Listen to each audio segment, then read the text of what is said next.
When the rains are good in western Oklahoma, green fields like these blanket the plains.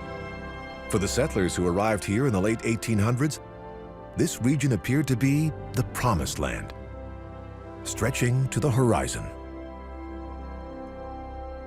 But Oklahomans have had to learn the hard way that survival here requires a delicate dance with the forces of nature. Flying low over western Oklahoma today, it's easy to see why. Much of it is actually bone dry, thanks to a recent drought. When it gets this dry, plants and grasses are all that keep the topsoil from blowing away. It was easy to forget that in the late 19th century, because the rains kept coming. And so farmers kept tilling the land and planting crop after crop, enjoying year after year of bountiful harvests. What those farmers didn't know was that they were experiencing a small moment in a long cycle of rain and drought. And by clearing more and more grasses that had held the topsoil in place for hundreds of years, they were putting themselves at greater and greater risk. By the 1930s, the rain stopped falling. The land was drying out. And then the wind started to blow. Here in the far west of the state, the town of Guymon, Oklahoma, had already suffered years of drought. Residents prayed for rain at the town's Methodist church, but the clouds that arrived brought dust instead. Storms of dust that they called black blizzards. At the time, dust storms were frequent across a vast swath of the Great Plains. But in 1935, the worst of them all hit the Oklahoma Panhandle. A towering wave of dust raced south towards the cities of Guymon and Boise City.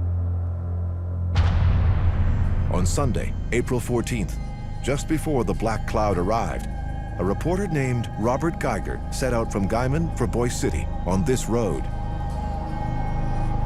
But he soon found himself in the middle of the Sunday storm. It became absolutely black as night, he later reported.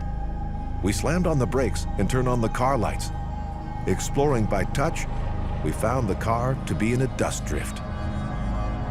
It was Geiger who coined the term Dust Bowl the next day in his article for the Washington, D.C. Evening Star.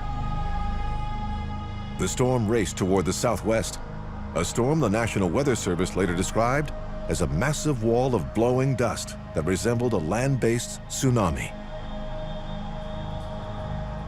Residents waited as the black wall approached downtown Boise City. It would be the first of many such black blizzards to hit the region's farms and ranches hard. Cars and trucks stopped working. No one has captured the experience of this time better than Oklahoma native Woody Guthrie. A dust storm hit, and it hit like thunder. It dusted us over, and it covered us under. Blocked out the traffic and blocked out the sun. Straight for home all the people did run. With no crops left in the field and no money in the bank, desperation set in. Oklahomans, for whom this land was all they'd ever known, packed up what they could and fled. Soon, a mass exodus had begun. 2.5 million people from Oklahoma and other plain states fleeing the Dust Bowl, part of the largest migration in U.S. history.